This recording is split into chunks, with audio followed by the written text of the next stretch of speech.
Hey, it's your old pal Slim, and this is 70mm, a podcast for movie lovers just like you. Disclaimer at the top of the show, we are not experts, but we do love watching movies. With me each and every episode is my close friend and artist, Danny Haas. Hello. And our close friend and movie insider, Protolexis. More like reconsider watching this movie. Every movie that we cover is connected to a theme for that month, and this time it's August. Movies that feature the nude male anatomy. You can use the chapters in your podcast app to skip to our main discussion from 1985 and the master of horror himself, Stuart Gordon, Re-Animator.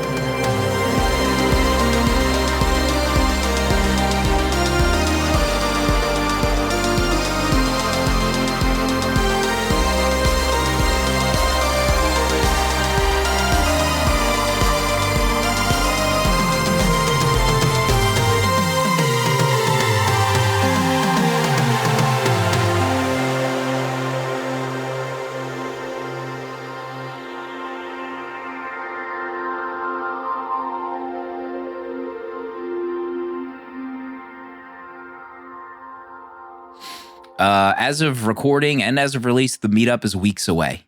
August 30th, Philadelphia, Film Society East. We are screening a very special presentation of The Thing, John Carpenter, another master of horror himself. And we'll be hanging out afterwards at Glory Bar, but there's going to be limited edition Danny Haas prints, never to be made for sale. No. At that screening, Danny, I will have officially released the poster to the public by now. Great work as usual. Thank you.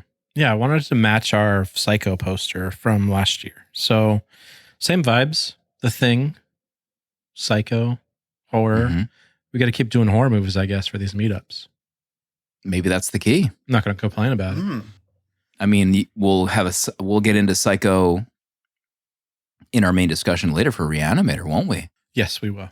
We'll get into it. We will. We will get into it. Never for sale. So you can get tickets now at 70mmpod.com or go to Film Society's website. Support local, become a member. And we will see you Saturday night, 7 p.m. And then let's hang out afterwards, right, Proto? A little hangout?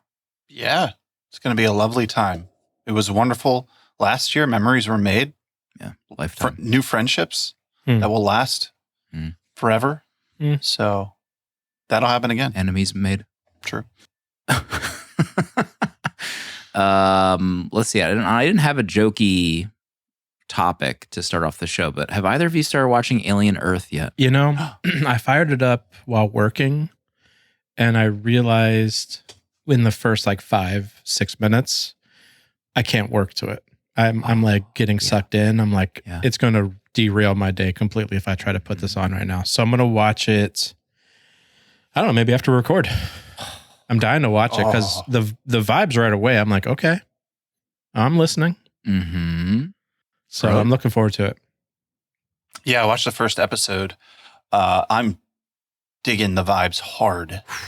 Loving these vibes. I guess, initially when I heard Alien Earth, I was like, going to Earth? This seemed kind of like the thing that they would never do in Alien, because isn't this like the finale? Almost, it feels like the finale of Alien. Right. But then, I mean, hey, if you can write the finale for Alien, go for it. But with the show starting, I wasn't prepared, I guess, for what we might get in terms of backstory and world building. And that's something in the Alien movies that's always been very limited. It's like you get a drop, like a teaspoon of new world with each movie. This is the first episode felt like I was chugging 16 ounces of story, which I loved. I thought it was great. I think there's some crazy swings already setting up this story. And I loved it so far. Who's the composer for this? Do we know? Bernard Herrmann. Oh, Re-Animated. Back again. Another homage to Bernard Herrmann. No, I'm not sure, but I love the first 2 episodes. Very exciting. Very exciting stuff. I mean, is it being released single weekly now after the first two have dropped. I thought it was going to be like all at once, but I don't know who told me that. They were a dirty liar. Yeah. But it is weekly. Someone in our Discord, probably. Dirty frigging falsehood. Yeah. But very good. Yeah, I'm excited to hear what you think, Danny. Please watch. I mean, I'm sure I'm going to love it. I'm not worried about it. Mm. If I had to stop it because of work, I know it's going to be good. Mm-hmm. We say hello to some new patrons who joined this week. Jonathan, Albert, Hansel, and another Jonathan joined, became patrons, got access to uncut episodes, longer. And then also we have like almost 80 episodes in the vault, only available to patrons. We're going to be recording Total Recall officially next week. Mm-hmm. It's only going to patrons. That's crazy. They will be getting the best Arnold has to offer next week. Bro, do you remember the last time you watched Total Recall? I think it was last year, actually, after a long hiatus of not seeing it for a long time. So it's pretty fresh for me. I'm looking forward to talking to you guys about it. Yeah. Should be. It's a nice 4K out there of that movie. Really? Mm-hmm. Okay. Oh, yeah. This will be a first watch for me, so I'm really excited. Oh. Did you see that Ninja Turtles trilogy was released on 4K? God, or at least the pre-orders? Yeah. Who knew there were sequels? You know? I know. The third one is a disc that I will never touch. There's no reason to watch. No.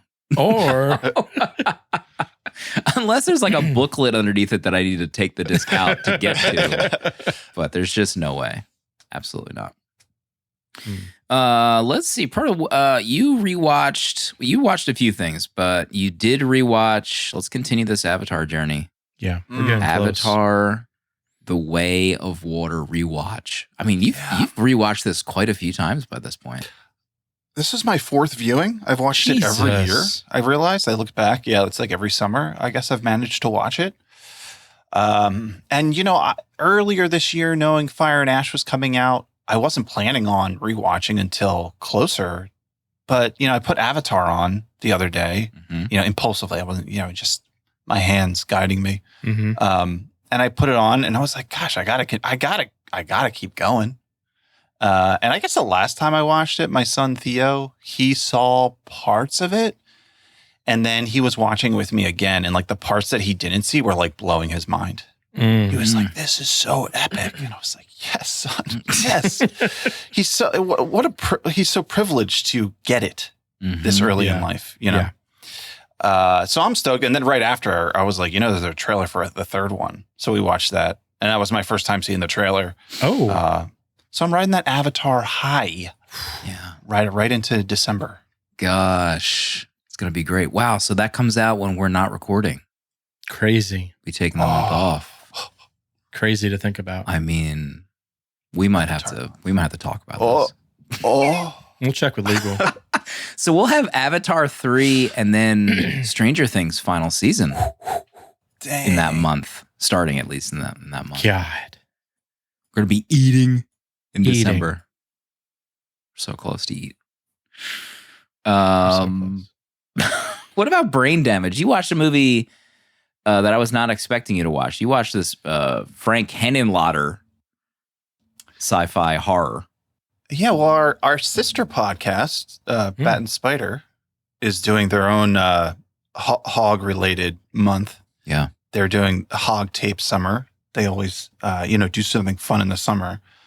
So they're doing, and this week I think they did Brain Damage. So they covered this movie. And I had never seen, this is my first Frank Henenlotter movie. So I haven't seen Basket Case or what's the Frankenhooker, his two other bigs other than Brain Damage.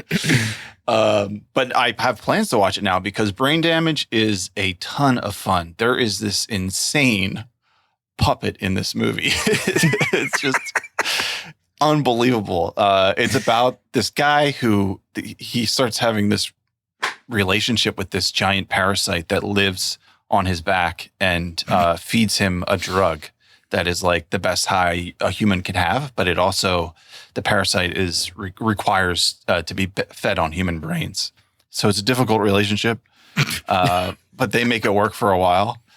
Just a crazy, wild movie. And actually, it feels right in the same wheelhouse as Re-Animator. Actually, like they're like watching Re-Animator, you sidestep and you're in brain damage pretty much. So it was actually, I feel like it was like the perfect time to watch this, watching these kind of back to back. So I gave it 3 stars. It's a ton of fun. You know, it's like a B horror movie. That's I guess what it's considered, but I don't know. It's pretty funny too. So it kept me engaged the whole time. Okay. Love to be engaged. Yeah. Chuck and Dale over at Bat and Spider are doing Hog Tape Summer, but then maybe people were upset about, maybe they were expecting more Hog in Re-Animator. Bat and Spider is doing a movie just for their supporters. The name of this movie, 1991's Edward Penis Hands. Okay. Look at the poster. I'm gonna drop the poster in chat. If you thought Re-Animator was a bust, well, you have some options with Bat and Spider. An amazing Kirby in chat. That's porn. Yes, it is, Kirby. Yes, it is. So there you have it.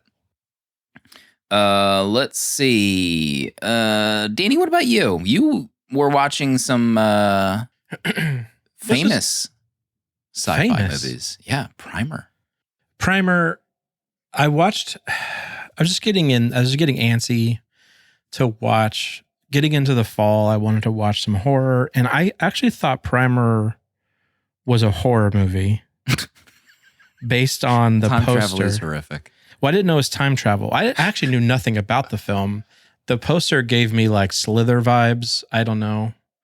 So I just assumed it was probably like a horror movie, but definite lo-fi sci-fi, definitely big brain time travel conversations. But even though I was 100% lost, somehow I was still kind of super engaged with what was happening. Maybe it was the direction. The cinematography was really rad. It felt like they were filming on film, like the grain in this, right. like it was a gorgeous looking film.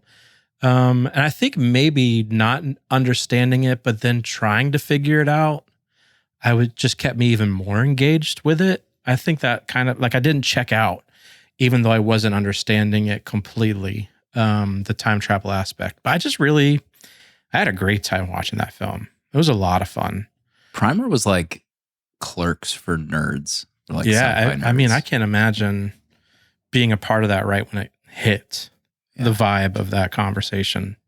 Everyone throwing Primer VHS tapes at you to watch. Are they on VHS? I would love to watch that on VHS. That'd be sick. It's just a guess. All right. That's a good guess. Was a moment. Yeah. I love the scene in that. Whenever I think about that movie, I think of the scene where they're in the car and then he sees his boss. And you don't really see his boss, but he like runs by them. Yeah. And they're like, that's your boss. And then like the whole movie like unravels at that point. I remember when that, like there was something about that scene that like has always stayed with me. Like it was there was something really scary about it. But the way that movie, like you can have no idea what's going on, but the plot points are like, they're so big that you can follow what's happening without understanding it. Yeah. It's really great. The moment for me was when the first time, I can't remember their names, not the main director. Edward Penis Hands. When he like pulls out the binoculars and he like shows himself walking into I was like, oh shit, here we go. Like I was really hype after that. I really loved Primer. I thought it was great. But I also watched Jurassic Park Rebirth. Get into it. Which honestly, I was shocked at the low scores, which is what kept me from seeing this in the movie theater. Cut it. So when I watched this, I also watched this while I was working, and I literally got nothing done because I was glued to this movie. And then I was just getting pissed off. Like, what? We get 10 years of this Chris Pratt slop, and then Gareth Edwards serves this up on a silver platter for us, and we're slapping it out of his hands. Yeah. Because why? Wow. Yeah. It's a gorgeous film. Preach. It's got a great score that intertwines John Williams' beautiful score from the original film. It's like, what do you want? If you're tired of the franchise, stop going. Get them. Leave Get this out. for us, the real fans of Jurassic Park. Leave it for the real ones. Because it's nonstop from beginning to end. The only reason it's not 5 stars is because I don't like the bad guy trope. You clock the bad guy 5 minutes into the film. Oh, yeah. I don't like that. Yeah. But I had an absolute blast. I thought it was pretty scary. Like Yeah, the it had some like the great water moments. scenes with the T-Rex, like pretty frightening. Right? I don't now I'm like, what do people expect? This felt like the most Jurassic Park film that we've gotten since 1 and 2. Mm-hmm. Yeah, you could easily say that this was like a sequel to the first one or Lost World. You throw up OG Lost World and this one as like a little trilogy set. Kidding me? Arrow. I mean, I had a great time. That's the thing. I had a great time watching, and I was just mad I didn't see it in the theaters. Mm-hmm. Yeah, I thought it was gorgeous. It really was gorgeous. When they announced it, we were like excited that Gareth was going to direct it and not write it, so we didn't have to worry about the creator stuff, which I thought, well, at least in my opinion, was a little bit weak. But I think Proto felt the same way. But man, like the outdoor stuff in Rebirth, have mercy. Yeah, like all on I think the whole thing was shot on film. I thought, and then they like added in like minimal backgrounds or whatever, or like the dinosaurs. But the stuff in the fields, it's just gorgeous. I'm just baffled by the hate that this got. Honestly, people need to be shock jocks out there. They need to be shock jocks. Right. Say something scandalous. Rage bait. Rage bait. It's very in right now in 2025. And I don't like it. Very in. Well, I guess I have to see this now. I would love you to see what you think.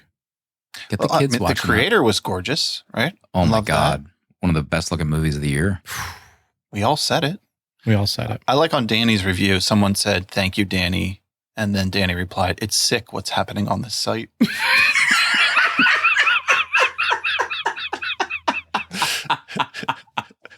And it's only the people I follow is really what I'm talking about. My own people I follow. Let's save the stuff I watched maybe for the uncut. I'm just looking at the clock right now. We can get into weapons. We can get into my Hulk Hogan journey. I have a major update. Oh. We will get into it.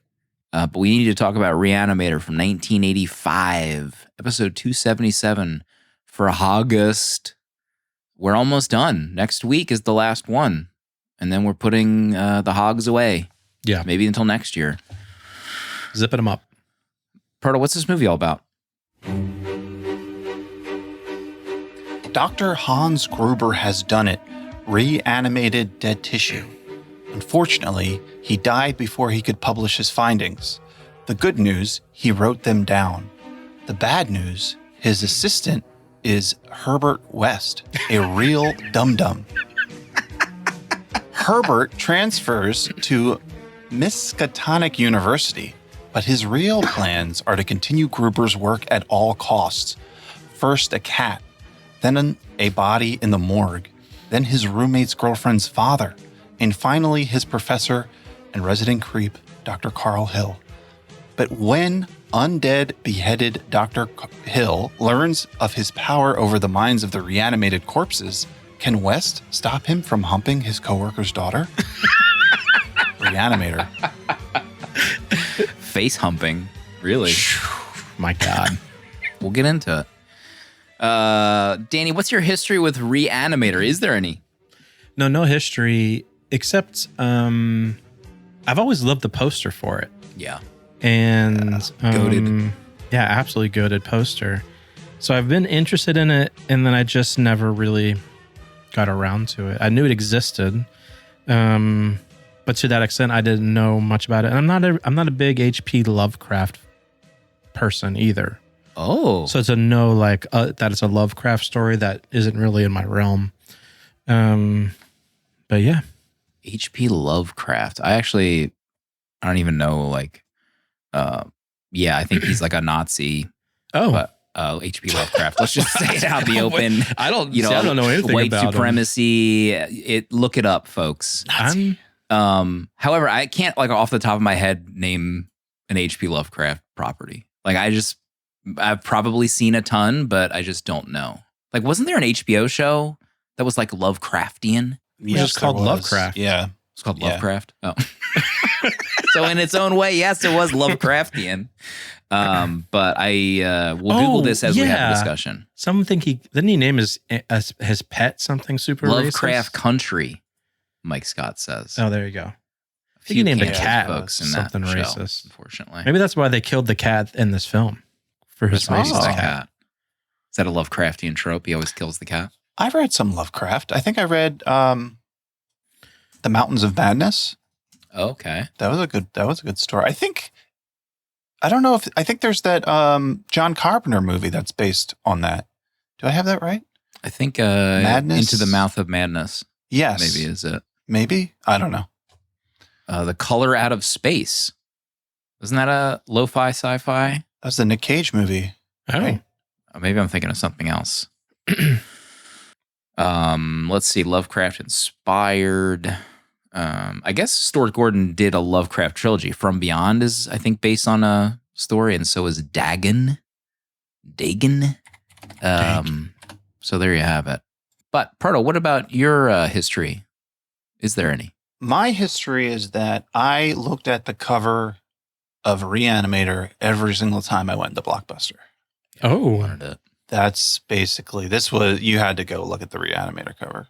Yeah, Right? there's something about it that, I had to see. It's an all-timer. It really is. I always gotta wanted find to the see poster. this. Yeah, the poster is, this default poster is just like insane. Like this would be Mark a type. banger up on the wall. Mm-hmm. Yeah. I mean, Danny's version is also a banger. I love It's the okay. green. It's not okay. It's good. It's Okay. fine. But thank you. I think I've watched it for the first time maybe a couple years ago. I thought I logged it. Let me see if I had logged it. I guess I just marked it as watched. So maybe I snoozed at some point or was working when it had it on the background. And that was all I did. But I just remember Jeffrey Combs, kind of being a cult actor, very famous in the B horror movie circles. And I have seen From Beyond, the other Stuart Gordon follow-up. I've seen a few of his movies. I have seen Fortress with Christopher Lambert, junk, in my opinion. But I am fascinated to see some of his other work. I want to rewatch From Beyond. It's very horny. So what he does in this movie, gets taken up a notch. Jeffrey Combs is in it, and also Barbara Crampton. Some BDSM stuff if folks are into that. Good Lord. So be sure to check that out. So I was excited to rewatch. I remember this being, sort of like a fun horror movie. So very weapons coded. He has a movie with William H. Macy in it, so I'm assuming he gets cucked in it. Oh my God. That's his bit. He just gets cucked in all his movies. That's William H. Macy's bit. William H. Macy Cuck Month. Let's cover those movies that happens in. So Pardo, why don't you lead off our discussion for Re-Animator? What's at the top of your list? Top of my list.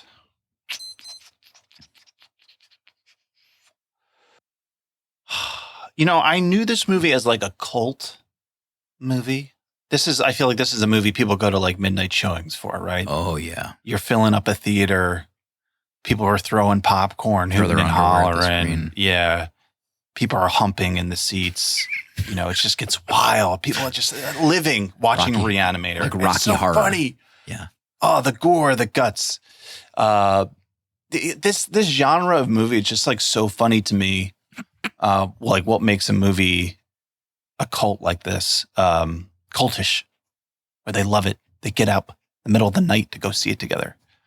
And I guess it's just, it's just riding on the effects, baby. The effects. Yeah. Because everything else is kind of boring. Get into it. I found a lot of this movie boring. I have to be honest. It's not even that long. It's like less than 90 minutes, I feel like. I know. You want to know the first time I checked the time? Let's hear How it. long into the movie? 18 minutes. That's a quarter of the way through. What is even happening 18 minutes into the movie? That's what I'm asking. What is happening? We're 18 minutes in and nothing has happened yet.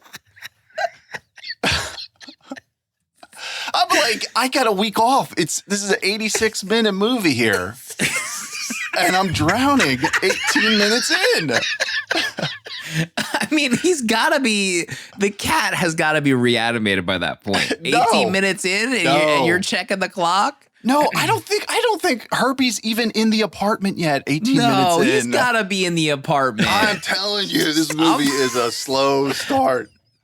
I'm going to pull it up as we talk to see what exactly is play. 18 minutes into this movie. We're still introducing characters.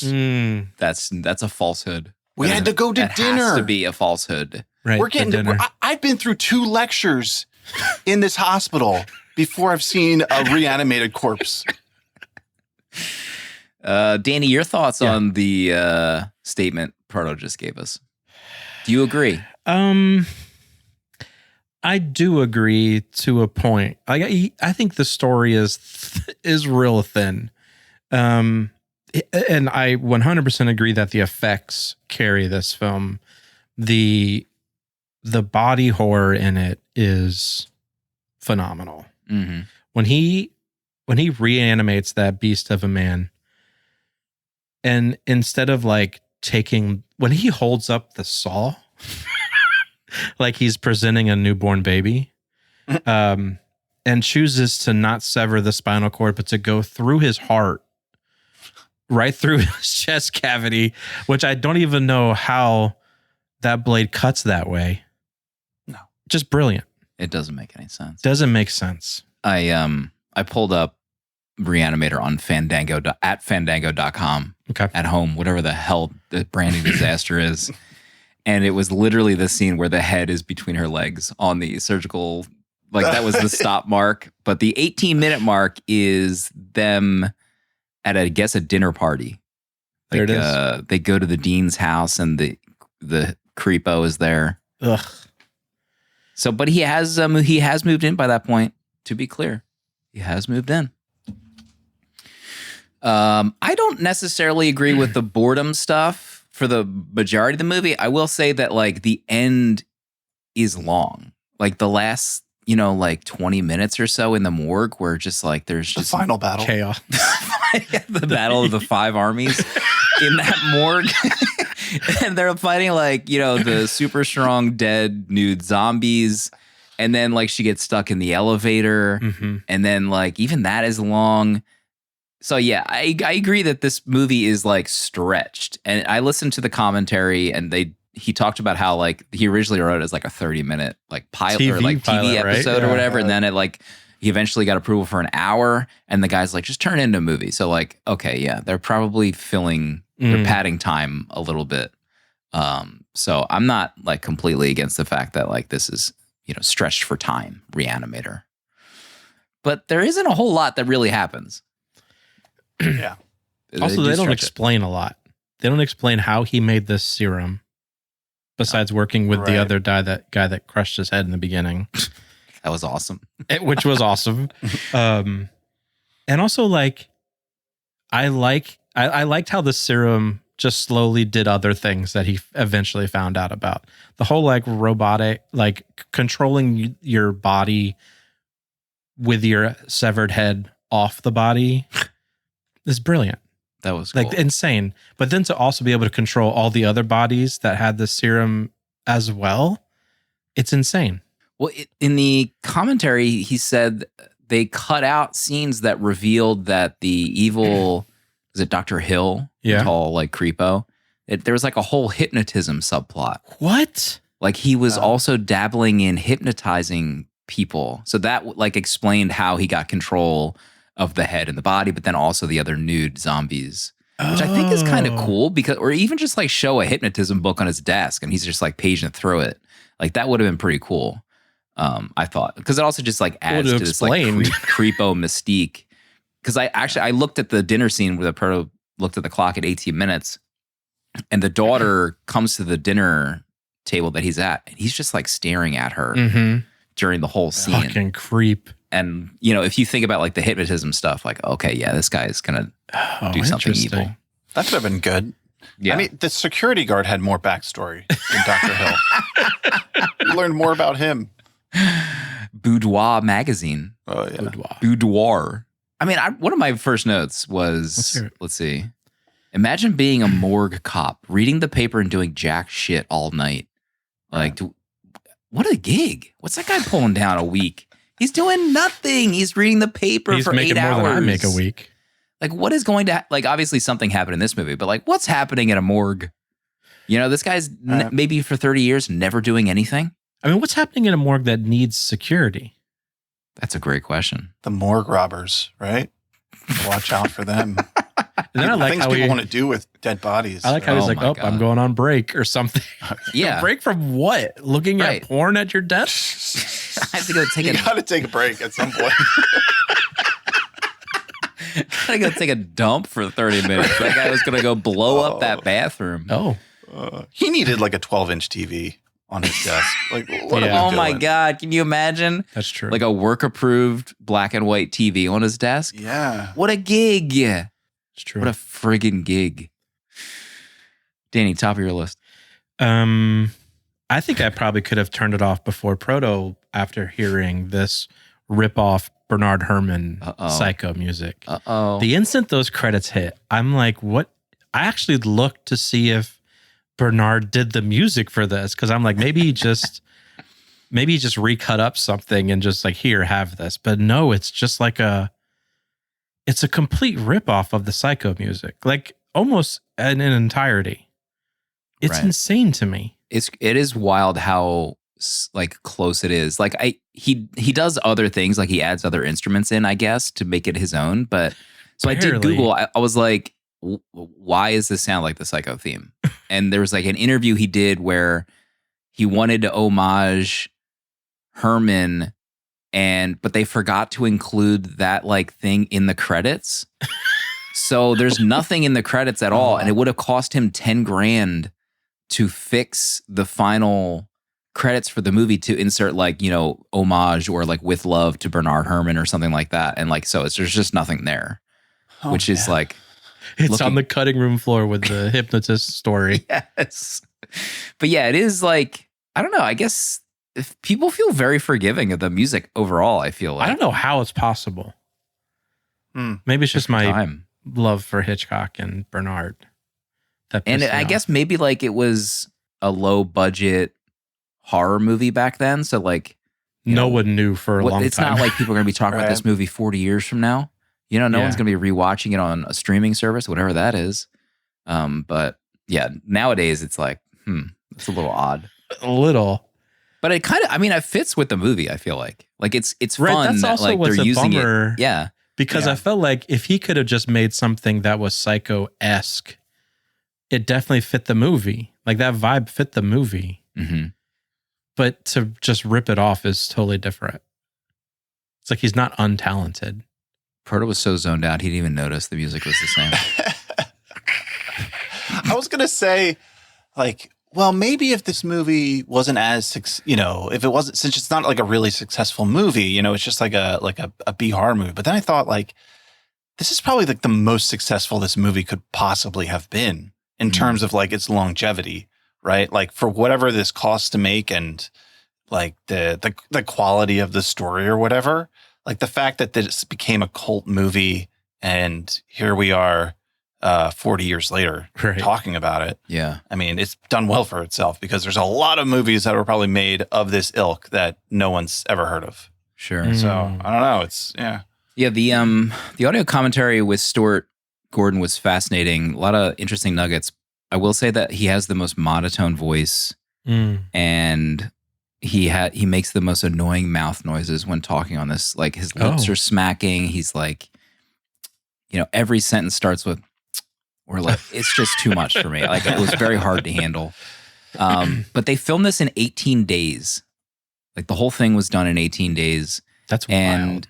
When he was like wanting, he worked at like a Chicago theater group, and all of his friends were like moving away and like working in movies, and he wanted to like do the same thing. He's like, maybe I need to start making my own movie. And like someone told him that if you want to have something successful, do a horror movie, because if you can make a horror movie for under $1 million, you'll make your money back. Like they're just generally the easiest way to make your money back on a movie. probably because of like eventually what became home video and all Yeah. that stuff. So that's what he did, and I just found that fascinating. So like someone I think recommended like an H.P. Lovecraft story to him, but the way that this story was written, it was like in 6 magazines. I guess it was like almost like a manga, like it was published for a magazine over 6 months or whatever.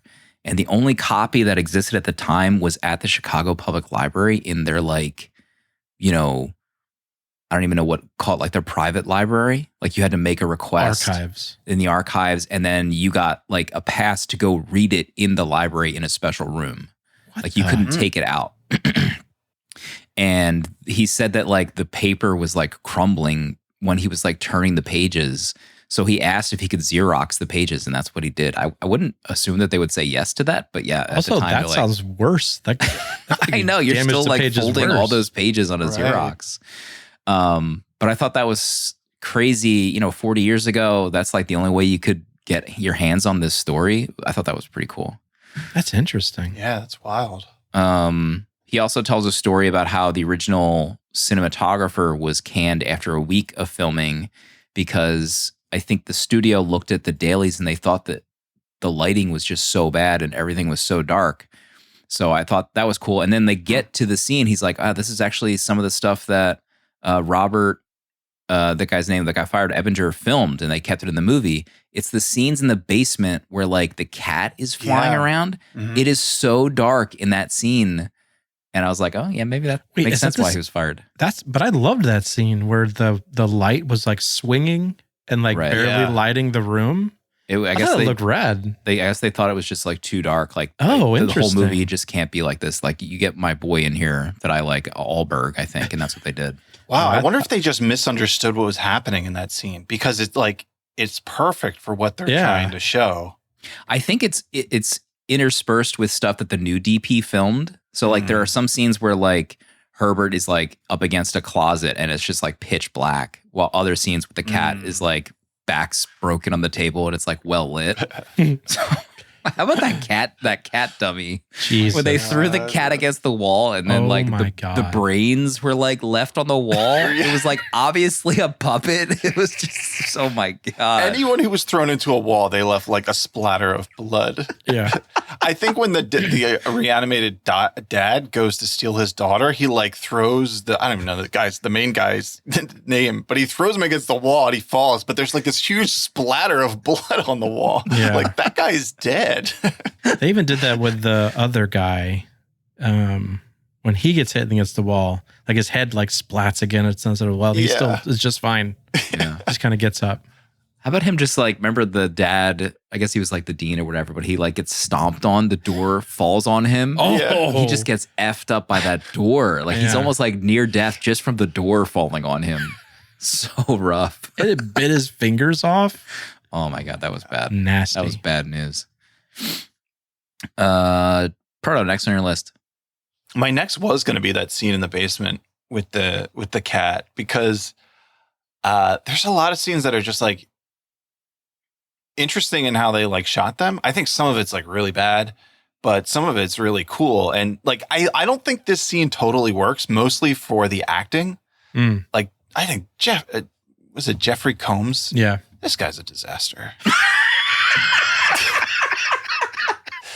Icon. This guy is giving the Poor guy from icon. Scanners a run for his money. Oh my God, no. Come on, that guy was the worst. That guy is the worst. But Jeffrey wanted a piece of that. But it's such an interesting idea of like chasing this cat in the basement and like the way it's set up. Like I love the idea of it. Like I think it's really cool, but I don't think it fully works. But then there's so many like wild scenes. Like when he does the first autopsy in the room where he's pulling back the scalp to show the skull. God, yeah. That looked amazing. That was That looked nasty. Yeah, I was like, is this accurate? Is this disgusting. real? Yeah. And when he pulls it out, it shows the like spinal cord cavity. Oh, He talked in the commentary that he like essentially hung out with doctors and people that were working in morgues a lot, like in pre-production. And he asked for photos of like specific like injuries on dead bodies, like burn victims and Ew. like gunshot victims. So these morgue folks were like more than happy to just like set up a slideshow for him and like hit play. And he had to like end up stopping the slideshow. He's like, I can't. This is too much. Gross. So that's like, so a lot of the like the color on the dead bodies, like the purple and like the dark like blood splotches. Apparently this was like groundbreaking at the time for like showing dead bodies in a movie. What? Wow. Yeah. That one burn victim at the end there where he was like wrestling with somebody, it just looked like a sheet of paper hanging off his back. Oh my God. Oh, so gross. That was foul. Yeah, the stuff with like the scalping, so gross. I think that scene might have even been longer and they cut it because test audiences were like, this is too much. The sounds of him pulling the skin. Yeah, it's a lot. Bone saw. The bones. Just so gross. Danny? Let's talk about Dr. Hill, the hypnotist doctor. The head cut off moment is incredible when he gets his head lopped off with the shovel.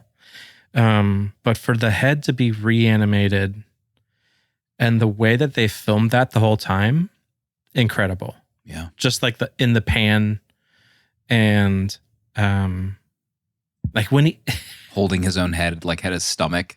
Holding his own head and walking around it's one of the funniest things I've seen in a long time. And then when they get the girl Megan strapped to the table. Yeah. My body directed. That was one of the grossest. I couldn't believe what I was watching. What I was witnessing. Tongue. Stop. It was nasty. This is some bad and spider nonsense. This is why I can't. You didn't enjoy a father serving up his own daughter to a beheaded undead colleague? When he's holding his own head between her legs, I couldn't do it. I was like checking out. That was one of the nastiest things. Sorry, I unplugged my headphones at your statement by accident. I'm trying to plug it back in now. It's okay. Plug in your headphones. Take your time. Anyway, I loved everything with Hill though. I thought his creepiness was great. I really loved the effect of his head just kind of being placed in other places. Him needing to like suck up more blood to like, I guess, survive. That was ridiculous. Yeah. And then just mind controlling everything was so funny to me. Yeah, the scene too where like the two-way mirror when he's talking to the dean and like he's just like holding his head up in the reflection. Oh my gosh. So funny. I love how they had this set up like, this is a two-way mirror. He cannot see or hear you from the other side. The only thing they explain in this movie is how a two-way mirror works. It's also crazy, like, you would think, how did they get away from the cops? Like, what story did Herbert tell to like get out of any of that stuff? And not only that, but like Hill just takes ownership of the dad and puts him in a padded cell. A padded cell attached to his office. That was so crazy. Which also doesn't make sense. How about when he like, she leaves the room and he opens the door as if to like go into the room, but there's like a hallway that you don't even see and two employees first enter the room. And I was like, how big is this office? This is crazy. I love the idea that the dad goes to the apartment, the undead dad who like can't walk straight, grabs his daughter and then brings her back to the morgue somehow. Like the amount of times that these undead have left and gone to a new location and nothing has happened in between.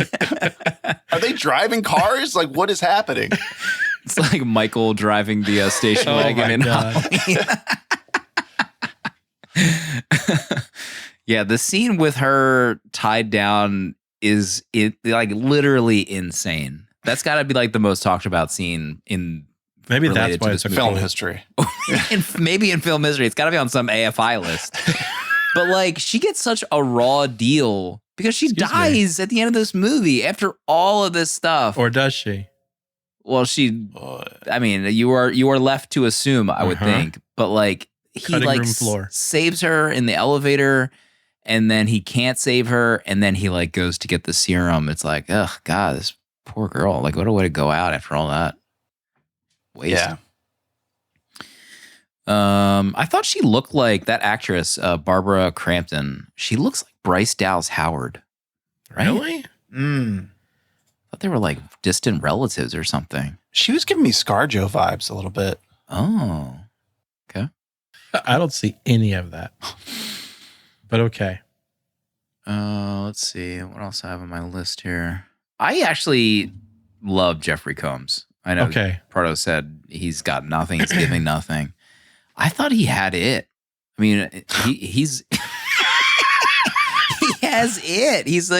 He's such a great character actor in this movie. Like he there's one scene where he's walking around in a trench coat or whatever, and it feels like an alternate universe, like Batman villain prequel movie. Like Herbert West is some Batman villain, and this is his origin story. Like that's how just like kind of over the top and weird and like a caricature he feels in this movie. But I mean that as like a big positive. So I liked the character and the journey. I mean, he starts out as like the guy you're rooting against, but then somehow you're like, wait, when did you start rooting for him? Well, he's the first one that walks in on the headless head scene to try to stop that from happening. Remember, he waltzes in. Headless head scene. And then you're like, thank God Herbert West is here to save the day. Yeah. What did you think of the character and Jeffrey? I actually liked him too. I didn't mind him. I just thought he was just an oddball, but he performs it so well. The scene that I was just like, that kind of set the tone for me when he was sitting, or at least set the tone to where I could settle in with this guy being ridiculous, is him listening to Hill's first lecture, and he's like snapping those pencils. Like, it made no sense. What are you doing? Like, you're wasting pencils. But then after that, I'm like, oh, this guy, he's crazy. But he plays it so well. I mean, every bit of his creepiness, and I don't know. I liked him. I didn't mind it. I mean, it fits the movie. It doesn't stand out as like everything in this movie is amazing, but Herbert. Like it's all on equal playing field. What are you doing when you find a dead cat in your roommate's mini fridge in the room? Are you saying you can still stay here? It's insane that he like still let it happen. And what does he even say? He's like, I'm going to tell the dean that you're porking his daughter. You're going to lose your scholarship. Right. And then he's like, damn, okay. You can stay, you freak. I like that he was like, I put it in the fridge because I didn't want to smell up the house and I was saving it for you. Or something stupid like that. Mm-hmm. But then he does go to the dean like right after, right? Like the next day? Or like he goes to the dean to tell him, I can't remember what. Yeah, what's his name does, not Herbert. Right. Yeah, the roommate, like the good guy. He turns himself in, right? Yeah. Or he turns in. But then he almost Herbert gets expelled for even telling the dean this. Yeah, the dean was losing his shit. He was experimenting with Re-Agent, which is wild. The cost of being truthful. I mean, that's a good point. What lesson is there to be learned, folks? Ask the question. Proto, final point. Let's see. What are the big ones? What are the big ones in this?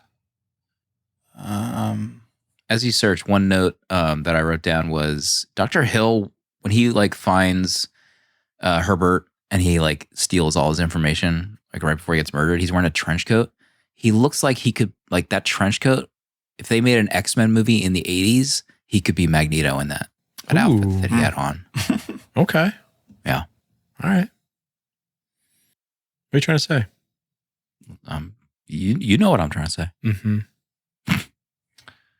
Yeah, that scene in the morgue with the four dudes going at each other, and then the one of them is naked, just wild. Oh yeah, like the hog, and for all, everything you want to say about this movie, tasteful hog once again, very tasteful in this, barely noticeable. I mean, you blink, you might have missed it, right? Yeah. So I think that was done in a real nice way, for the most part. I think it was also like spray painted. He says in the commentary that like you can't show penis Oh, or like you get an unrated or an X rating. I can't remember what he says in the commentary. So they had to like Really? spray paint black hair excuse and me. like just there was a lot of spray painting done to try to cover up what was on screen. To cover the hawk? Yeah.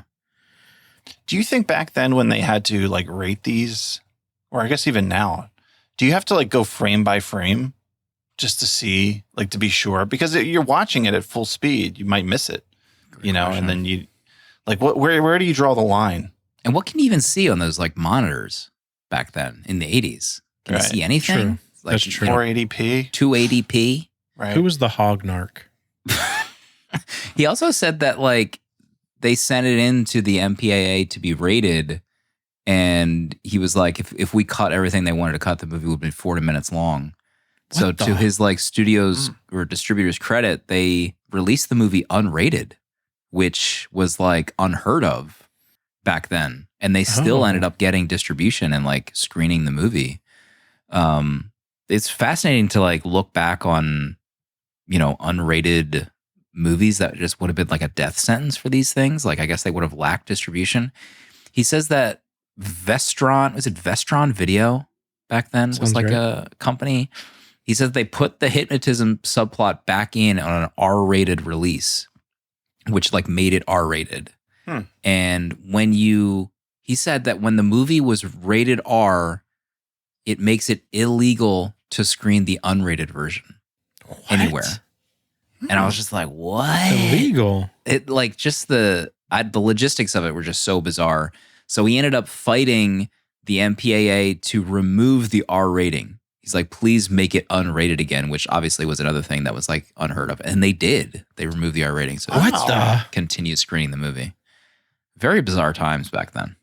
Yeah. Like, does anyone even think about rated movies anymore? Like, how often do we think about it when we watch a movie? Barely, really. Yeah. I don't really anymore think of what it's rated. Right. That's interesting to think about too. Mm-hmm. Danny, or no, Proto, I think it was Proto's final point. Did you already say it? Yeah, I Sorry? kind of went. Yeah. Okay. Danny?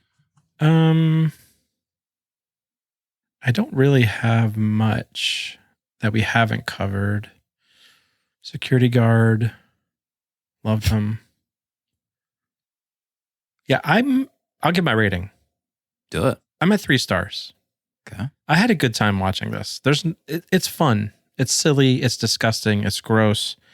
I think it's worth the price of admission for all of the prosthetics and the talking head. I thought that stuff was so funny and actually really well done. I thought the whole decapitated head that's still alive talking, and I thought that was really well done and really fun. So yeah, 3 stars. Good time. Had a good time. Okay. How could he talk though without his voice box? I know. The reagent. I works in know, mysterious Proto. ways. Reagent. Nobody knows how it works. You saw the reagent glowing. If I I don't know only what could have that could have done. had a peek at that notebook, Dr. Hill. Dr. Hill looks at the notebook for 5 seconds. I see how he did this. Yeah, it's so easy to comprehend. Why did I think of this? Mike Scott in chat, bring back practical effects. I mean, Whoa, bold. The Thing, August 30th in I know. Philadelphia. We will be celebrating practical effects. Goated practical effect movie. Limited edition poster by Danny Haas, available only at that screening. Uh, Let's see. Let's go through the rest of my mentions, my honorable mentions. Okay. How about burning a hole through a skull? Yo, yeah, Herbert was like almost a goner, I don't understand how Herbert's brain wasn't pouring out of his head. right? I don't know how does long the it takes for a need laser to like heat up to go to through a get skull. through. Yeah, that was crazy. Very nerve wracking. It's just the biggest morgue in history. Like that set that they built. It just looks gigantic. Yeah. Morgue/classroom. Rest in peace, Rufus the cat. Okay. Cat backpack. It looked like he was wearing a cat backpack at one point. Don't expect it to tango. It has a broken back. Poor Rufus. Rufus. Rufus. Rufus. Dean gets effing stepped on. That door. Oh my God, what a way to go. He was like almost instantly dead. Like he was getting thrown up against the wall, but he was long dead. I think you hear him squish under that door. There's some noises for sure. I think it was practical his sound front effects. How did he get away from the cops? I couldn't believe how. Remind me where the like, cops were. I mean, the dean is dead. Like in the beginning. Yeah, like when the dean is why all isn't he in effed jail up, right away? How do they not get jail time? We're like at least in jail for a few weeks. Shovel in his effing neck. That was awesome. It was awesome. Oh, oh my God. When the body goes to the morgue and it's wearing like the fake head from his office. Oh my God. The fake head. I wanted to screenshot that so the bad. The security guard not even flinching. Is that you, Dr. Hill? I mean, Dr. Hill is doing that whole walk from memory because his head is in the bag. Right, That's he can't see anything. He can't see anything. That's right. The power of hypnotism. God, we need this hypnotism storyline added back in, please. Yes. Dude's head is so horny. I mean, he was like licking the blood as she was like writhing on that table. He's just like looking over like a total creep. Oh my God, he was so horny.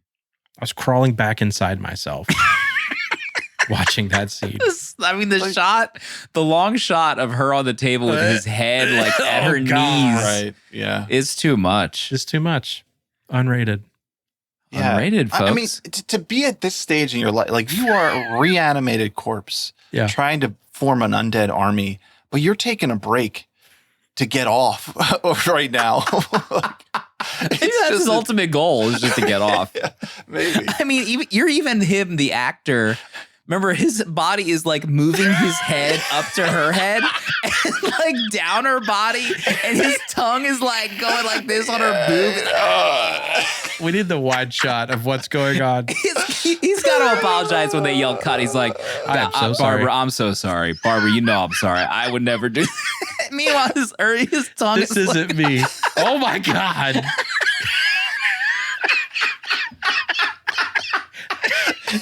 It's a meme. My God.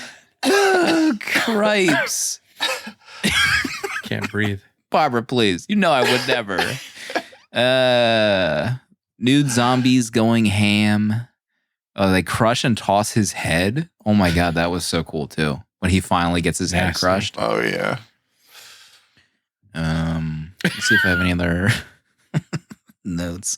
There's a funny, like, he tells a story about how Arnold, the team that worked on this movie came over from Terminator, the first Terminator. Really? And none of them had any idea like how it was going to turn out. So they actually they went to go see it in theaters and they were all like blown away. Like they had no idea like Cameron had the juice. I guess why would you assume that Cameron had the juice at that point? So eventually like Arnold, they screened this movie for Arnold Schwarzenegger and he loved it. And he like recommended this director to do the movie that I mentioned earlier with Lambert, Fortress. Because I guess Arnold was at some point attached to it. The movie was butt. But he tells a story about how like they took an elevator after the screening to go up to the studio heads, and Arnold and these like bodybuilders are in this elevator, and there's like a secretary that was in there before them. They had no idea, so she was like cramped in the corner, and he's like, Arnold in his monotone voice, like, Arnold turns around and says to her, "Do you want to get naked?" What? He doesn't even do the voice. It's like the worst retelling of the story. Like, let's get naked. Like he had something to it, please. But yeah, I think Arnold was maybe like Dr. Hill back then, a horny man about town. Something to think about. Yeah. I have fun with this movie. 3.5 stars.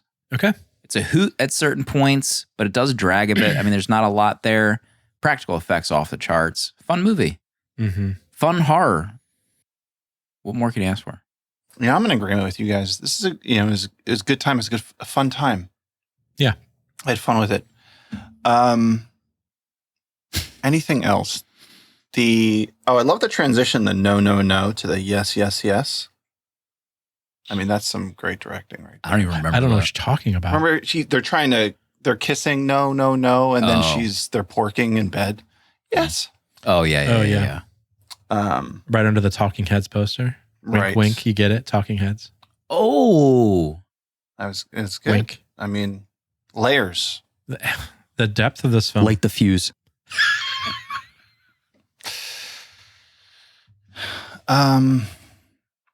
Yeah, I think we covered everything pretty much. Yeah, I'm at 2 stars for this. You know, Okay. I'd say I was bored. I'll be honest. There was a lot I was bored with. I thought the acting was terrible at times.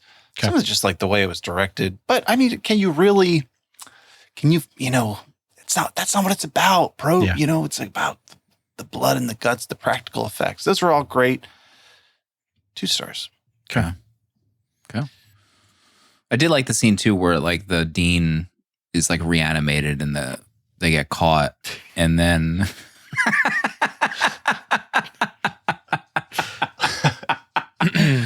are dropping a Photoshop in chat. He even added our logo to the top corner of the Amazing. John Lennon butt. I'm calling shot. Adobe. We got to pull his license. Can we get a handle on this? We got to pull his license. It just took Art an hour to do. That's why Art's been silent in chat.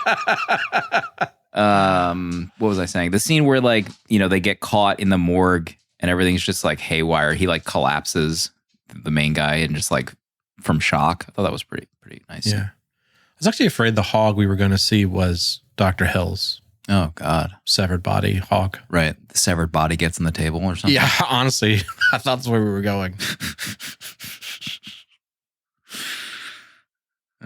Any reviews, Pro? Tagged reviews? Yeah.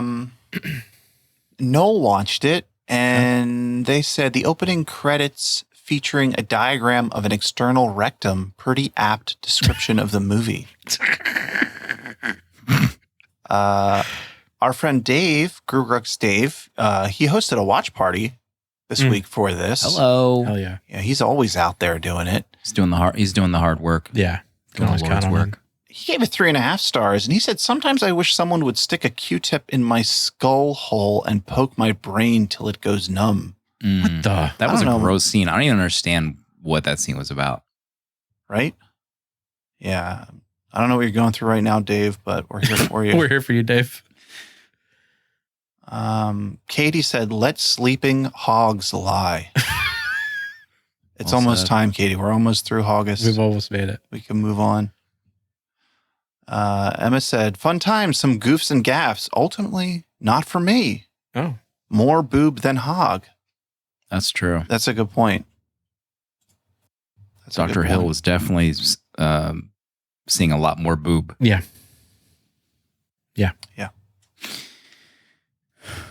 Every week we give out a free year Letterboxd patron. Disclaimer, I'm a Letterboxd employee, but I don't speak for Letterboxd. Tag your review like our friends from just mere moments ago. And we have a tagged review for Birth. What Remember the? Birth? Wow. Who's watching Birth in 2025? Michael Bolin is watching Birth. The music drove me insane, which is probably on purpose. Kind of wish they went all the way with the plot to see if they could Excuse me. stick the landing. Not in a weird sexual way. Mm-hmm. I know why they didn't. Glazer has a knack for casting, though. Birth 4 stars from Michael. 4 Congratulations. stars. I gave Birth 2 stars. 2020, March 18th, we did that. Goodness gracious. It's a long time ago. What a Toast Modern in chat, Birth Redux when? Never. There you have it. Kibosh that idea right now. There you have it. Let me pull up our next movie. Yeah. One last hog. One final hog. Diego's Luna. Oh. 2001, Y Tu Mama Tambien Mm-hmm. by Alfonso Cuarón, the greatest living director, Oh, okay. in my opinion. Mhm. The little description here says, life has its way of teaching. In Mexico, 2 teenage boys and an attractive older woman embark on a road trip and learn a thing or two about life, friendship, sex, and each other. Okay. 4.2 on Letterboxd. That's high. It's streaming on Hulu and Netflix right now. Is it the highest rated movie we've covered this month? I feel like that's higher than Okay. Boogie Nights. Let's see. Boogie Nights. What's the average rating on Letterboxd? 4.2. Oh, okay. We have tied Boogie. Okay. We have tied Boogie. Folks, just remember the meetup weeks away. By the time this is out, it's like a week away. Mm-hmm. Buy tickets. Come hang out. Come to the movie. Have fun. Come to hang out afterwards down the street. Get some chicken fingies. Get yourself like a... We just saw the menu too, baby. We approve the menu. We saw the menu. the menu. We are ordering more food Double. before anyone asks. Double. We're ordering more food. Yeah. The only place to get the poster will be at the movie screening. They went fast after the movie. People were hungry. People were hungry for posters and for chicken tendies. Yeah. Pardo, closing thoughts this week? Closing thoughts. I gave this movie 2 stars, but you have to mix it up. I just want to encourage everybody. You can't always go for the 4 or 5 stars. Sometimes you need the protein. You need your veggies. Mm-hmm. You need those 2 stars, those practical effects. So maybe you didn't. Maybe 2 stars is too low for you. With the Re-Animator. Maybe I scared you away. I mean, check out Brain Damage, right in there. These kind of movies, they feed something that we all need.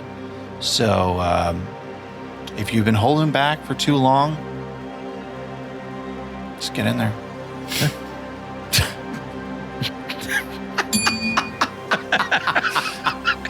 Need that on a shirt.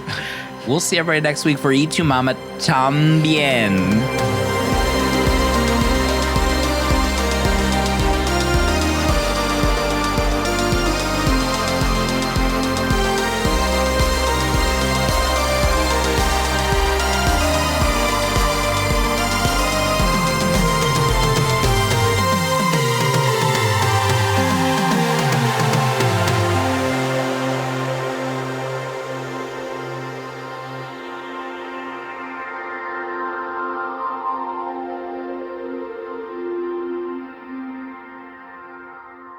$70mm is a tape deck production featuring original artwork provided by Danny Haas.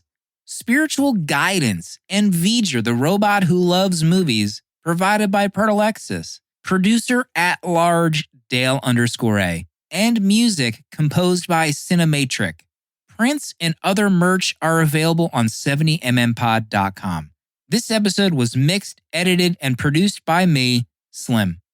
Support our Patreon for access to our VHS Village Discord to talk movies with new friends, access to our exclusive episodes in the 70mm vault, discounts on merch, uncut episodes, and a physical membership card mailed to you. To check out other Tape Deck podcasts, find the link in the episode notes. And if you'd like to support our friends at Letterboxd and upgrade to pro or patron status, you can do so with a 20% off discount using the links on 70mmpod.com.